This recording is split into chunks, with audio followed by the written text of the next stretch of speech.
What's going on, guys? It's J-Ho bringing you a brand new video, and today we got some more Destiny 2 news updates. So first of all, we got some more information from Bungie regarding some of the promises or changes that were listed in the most recent development update or development roadmap, and a lot of the details that they listed in this week's blog post pertains to endgame PvE content, so mainly referring to the Nightfall as well as raid content. So let's get into some of the details. So first of all, for Nightfall, they're making some big changes. They're overhauling a lot of the changes on the Nightfall. So first of all, they're taking out the timer mechanic in the current Nightfall strike. I think this is a good change. I think the implementation of the Nightfall timer wasn't necessary at the start of Destiny 2. I think bringing it back to the strike scoring method that we saw at the end of Destiny 1 is a good way, because it allows a little bit more competitiveness and competition in some of these PvE activities as well. And this also creates different levels of success when completing this Nightfall activity, because you can go for higher scores, you can do different things with the modifiers now and stuff. So it's going to be a lot more fun in my opinion, especially because the modifiers can affect your scores on the Nightfall strikes as well. And so not only are they adding strike scoring back, but they're also adding some challenges in. So there's challenge cards is what we saw in the development roadmap, and they kind of gave a little bit more details on what this is. So basically it's a challenge card that's going to go in your inventory, and it's going to list a score multiplier that you can earn if you complete the Prestige Nightfall with these extra challenges or these extra modifiers on it. So this is another good addition in terms of adding more variety to the strikes itself and more replayability as well. And then in terms of the rewards, we're going to be getting emblems with our strike scores, our personal best scores, as well as an overall global threshold score, and that is where the auras are going to be linked to. So now your aura is going to be linked to each of your emblems, and it looks like there's going to be an emblem for each strike in the game.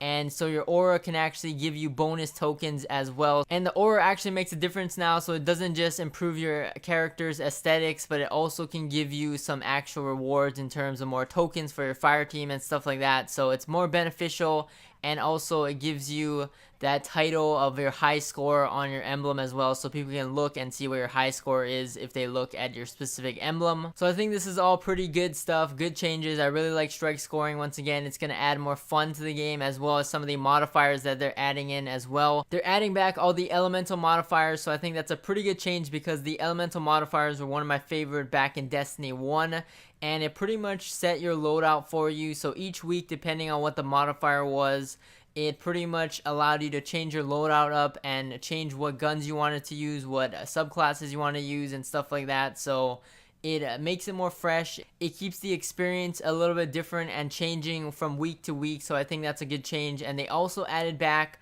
an extinguish modifier, which is pretty much like the original Nightfall modifier, where if your fire team wipes, then you return to orbit. So that's for the prestige difficulty specifically, and that's going to make it a lot more challenging as well once again.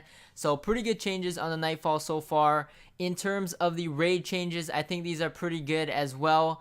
And so we all found out that the prestige mode of Eater World's raid lair is going to be coming out in May, and I believe that's around the time that the second expansion is coming out as well. And the reason why is because they're adding a lot of changes to the raids as well. So here are some examples of what a prestige mode of a raid can look like in terms of changes. They're pretty much adding modifiers and making it kind of similar to like a Nightfall activity, in the sense that there's going to be modifiers on it, and you're going to have required loadouts as well. So it's going to be a lot more challenging for your fire team.